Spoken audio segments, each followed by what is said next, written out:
আসসালামু আলাইকুম, সবাইকে স্বাগতম। প্রিয় শিক্ষার্থী বন্ধুরা, আজকে আমি এই যে এখানে একটা লজিক ফাংশন দেয়া আছে, এই লজিক ফাংশন বা সমীকরণ যাই বলি না কেন, এর উপর ভিত্তি করে আমরা লজিক গেট কিভাবে অঙ্কন করবো তা সহজভাবে আলোচনা করার চেষ্টা করব। প্রথমে আমরা একটা কাজ করব, সেটি হচ্ছে এই যে ইনপুট কি কি আছে লক্ষ্য করি। এ বি দুটি ইনপুট, এ আছে আবার এ নট আলাদা আছে, বি আছে বি নট আবার আলাদা আছে। তো আমরা এখান থেকে এই একটা লাইন অঙ্কন করলাম, এর সাথে নট যুক্ত করে এ নট বের করে নিলাম। তার এই যে দুটো লাইন হলো, এটা এ এটা এ নট বলতে পারি। বি একটা লাইন টানলাম, বি এর সাথে এখানে নট যুক্ত করে বি নট অঙ্কন করে নিলাম।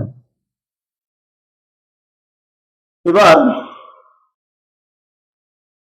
আমরা এ এ নট বি বি নট লাইনগুলো ঠিক করলাম।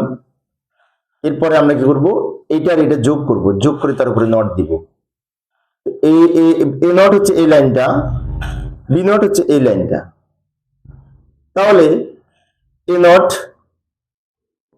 আর বি নট এই দুটো লাইন টেনে আমরা কি করব, এই দুটো প্লাস হয়েছে, প্লাসের জন্য অর গেট, অরের উপরে এই যে নট পড়েছে, তাহলে এই যে লাইনটা বের হলো এটা হচ্ছে এইটা।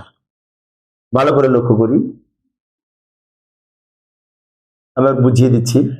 এ নট হচ্ছে এই লাইনটা, বি নট হচ্ছে এই লাইনটা, দুটো মিলে গেছে প্লাস হয়েছে, প্লাসের জন্য অর গেট, প্লাসের উপরে এই নট, এই যে মাঝারি নটটা এইটা, এই নটটার জন্য এই নট প্রতীক। তাহলে আমরা এইটার ফলাফল হচ্ছে এইটা, এখানে এইটা লিখতে পারি। এবার কি করব, অনেক শিক্ষার্থীর মনে হতে পারে ওর উপরে আরেকটা নট ছিল, না টোটাল যদি নট থাকে ওটা সবার শেষে হবে, সবার শেষে। আর এখানে ব্র্যাকেটের কাজটা আমরা আগে করলাম, ব্র্যাকেটের কাজ করার পরে এখন যোগ আছে আবার গুণ আছে, ব্র্যাকেটের পরে পরে গুণ, এইটা আগে করব গুণের কাজটা, তারপরে এইটার ফলাফল আর এইটার ফলাফল দুইটা মিলে যোগ করব, সেই যোগের উপরে ওই উপরের নটটা ব্যবহার করব, যোগটা সবার শেষে হবে। এরপরে কোন অংশটুকু করবো, এই অংশটুকু, এ আর বি গুণ হয়েছে তারপরে নট যুক্ত হয়েছে, এটা এ আর এটা হচ্ছে বি, দুটো মিলে কিন্তু গুণ হচ্ছে, গুণ, গুণের জন্য এন্ড গেট, গুণের উপরে আবার নট যুক্ত হয়েছে, নট মানে কি, এই যে নট প্রতীক। এবার ভালো করে লক্ষ্য করি, এইটুকুর ফলাফল পেলাম এইটা, এইটার ফলাফল পেলাম এইটা।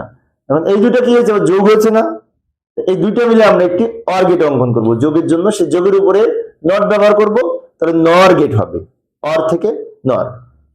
ভালো করে লক্ষ্য করি, এই দুইটা মিলে যদি যোগ প্লাসের জন্য গেট অঙ্কন করতে হয় তাহলে আমাদের একটু ছোট করতে হবে, ছোট করলাম, দ্রুত দেখাইলাম। এবার এটা দিয়ে আমরা কি করবো, প্লাসের গেট অঙ্কন করবো, অর গেট। এই প্লাসের উপরে এই টোটাল নটটার জন্য এই নট প্রতীক ব্যবহার করলাম, এই যে লাইনটা বের হলো টোটাল এক্স এর মান।